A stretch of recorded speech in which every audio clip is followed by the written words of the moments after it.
जय श्रीनाथ जी। आज का आपका दिन बहुत शुभ जाए। आप बहुत सुख को प्राप्त करें। आपकी हर मनोकामना पूर्ण हो, ऐसी मेरी मंगल कामना। प्यारे धर्म अनुरागियों, एक बात मैं आपको शुरू से कह रहा हूं कि रोज गोचर में सितारे बदल रहे हैं, अपनी चाल बदल रहे हैं। कभी तेज चलते हैं, कभी धीरे चलते हैं, कभी वक्री हो जाते हैं, वक्री होके उल्टा जवाब देते हैं। इन सारी चालों को हमने समझना है, हमने देखना है कि गोचर में सितारे कैसे चल रहे हैं, ये प्लैनेट्स गोचर में इनकी क्या अवस्था है। उसके बाद हमें यह भी देखना है कि हमारी जन्म कुंडली में क्या दशा चल रही है, क्या अंतरदशा चल रही है, और इसी दशा अंतरदशा के हिसाब से हमको अपने इवेंट्स प्लान करने। और तो और मैंने आपको पिछली बार बताया था कि हमको जो दिन है, स्पेशल ओकेजन्स हैं, उनका भी पता रखना है। जैसे होली है, दीपावली है, ये तो सबको पता होता है, लेकिन बाकी ओकेजन्स, कोई नाग पंचमी है, कोई और ओकेजन है, गुगा नवमी है, इन सबको हमने याद रखना है। हमने देखना है अमावस कब है, पूर्णिमा कब है। और मैंने आपको यह भी बताया था कि आप पंचांग देखते रहिए, पर अगर आप नहीं भी देखेंगे, हम आपको यहां से बताते रहेंगे। आज हम बात कर रहे हैं पितृपक्ष की। पितृपक्ष जो 10 सितंबर से शुरू हो रहा है, 10 सितंबर से शुरू हो रहा है ये पितृपक्ष, और 25 तक चलेगा। प्यारे धर्म अनुरागियों, जो हमारे पूर्वज हमसे बिछड़ गए, हमको छोड़ गए, उनको इन कुछ दिनों में पितृपक्ष में इजाजत मिलती है कि वो आए, हमारे घर पर पधारें और हम उन्हें अपने श्रद्धा सुमन अर्पित करें। ये श्रद्धा सुमन ही तो श्राद्ध है। वो बहुत आस के साथ, बहुत उम्मीद के साथ अपने बच्चों को देखते हैं और अपने वंशजों को देखते हैं क्या हम उनको याद कर रहे हैं, क्या हम उनके लिए कुछ कर्मकांड कर रहे हैं। तो श्राद्ध तो करना ही चाहिए।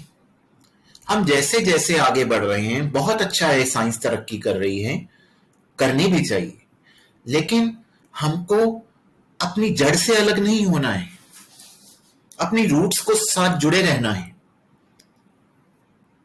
और यही कार्य हमको करना है। और जब हम नहीं करते तो हम पर विभिन्न संकट तो आएंगे ही। वो जो हमको आशीर्वाद देने आते हैं पितृ, इतनी आस से, इतनी उम्मीद से हमको देखते हैं कि मेरे बच्चे मेरे लिए क्या कर रहे हैं। और अगर आप कुछ भी नहीं करते तो जब वो श्राद्ध खत्म होने पर वापस ऊपर जाएंगे, वो जाते जाते थूक फेंक जाएंगे आप पर, कोई आशीर्वाद देकर नहीं जाएंगे। नहीं करना श्राद्ध, नहीं करो, आपकी मर्जी, लेकिन वो भी जाते जाते आपको दुआ नहीं देके जाएंगे, पत्थर ही मार के जाएंगे।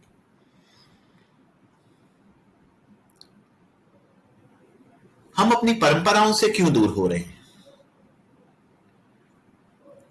और श्राद्ध पक्ष तो बहुत अच्छा पक्ष है अपना कुंडली में पितृदोष को दूर करने के लिए।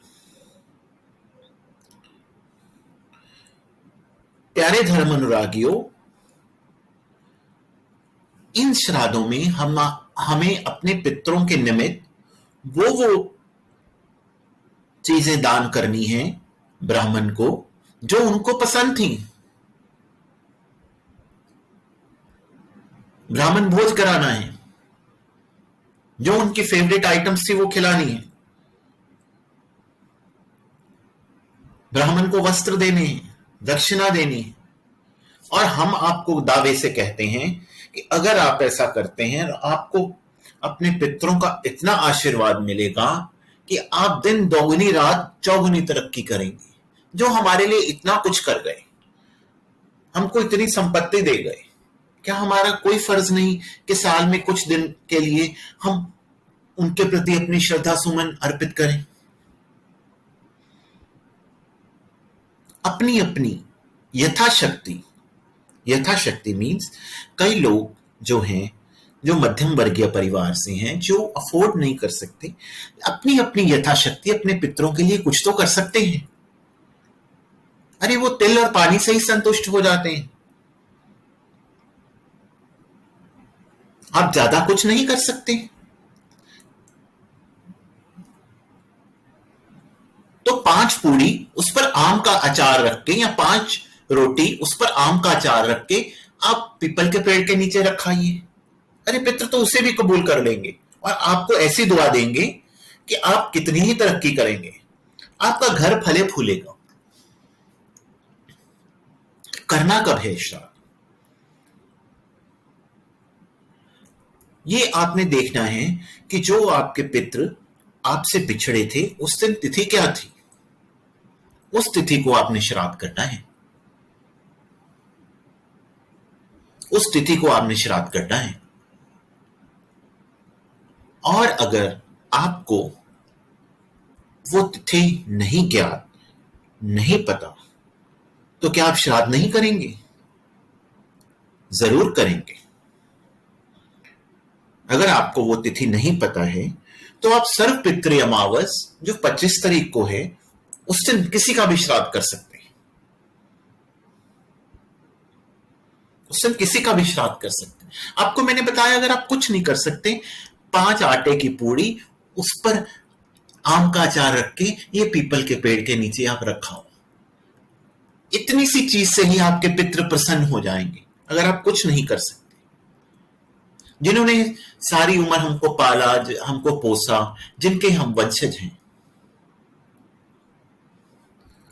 क्या हमारा उनके प्रति कोई फर्ज नहीं? उन्होंने आशीर्वाद ही तो देना है आपको, और आपके 100 बिगड़े काम बन जाने हैं। आप देखिए जब वो धरती पर आएंगे और आप उनके लिए कुछ नहीं करते और वो मायूस होकर लौट जाएंगे, तो ये कितनी बुरी बात है।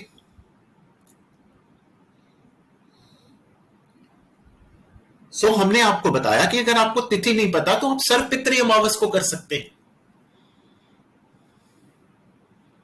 कई लोग जिनकी दुखद मृत्यु होती है, जैसे किसी का एक्सीडेंट हो गया, जिनकी हिंसक मृत्यु होती है, हिंसा से होती है, उनका चतुर्दशी का श्राद्ध भी हम कर सकते हैं।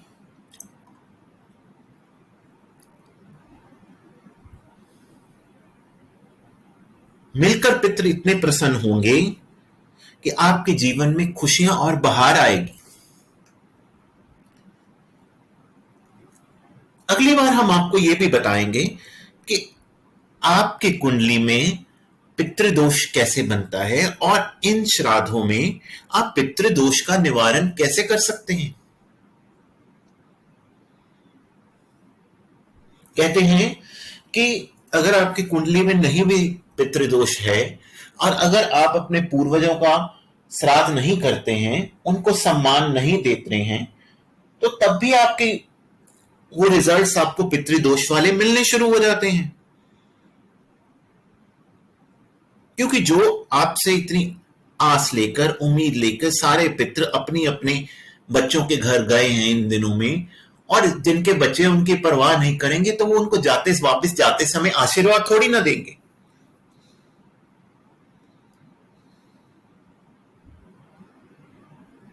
अगले हम अपने नेक्स्ट पितृपक्ष के कार्यक्रम में यह भी बताएंगे कि अगर आपकी कुंडली आपके पास नहीं है तो किन लक्षणों से आपको पता लग सकता है कि आपके पितृदोष हैं,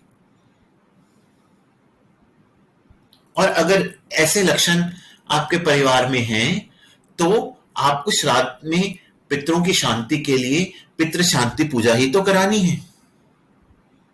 और करना क्या है, आप 100 तरह के कुंडली के दोष दूर हो जाने हैं, इससे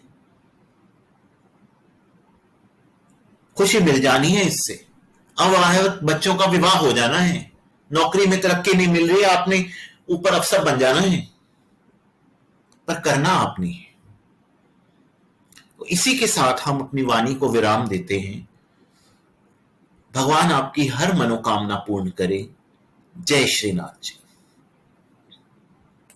और अगर आपको हमारा ये चैनल अच्छा लगता है तो आप इसको सब्सक्राइब कीजिए, इसको शेयर कीजिए, बेल आइकन दबाइए ताकि जब भी नया वीडियो आए आपको सबसे पहले पता लगे।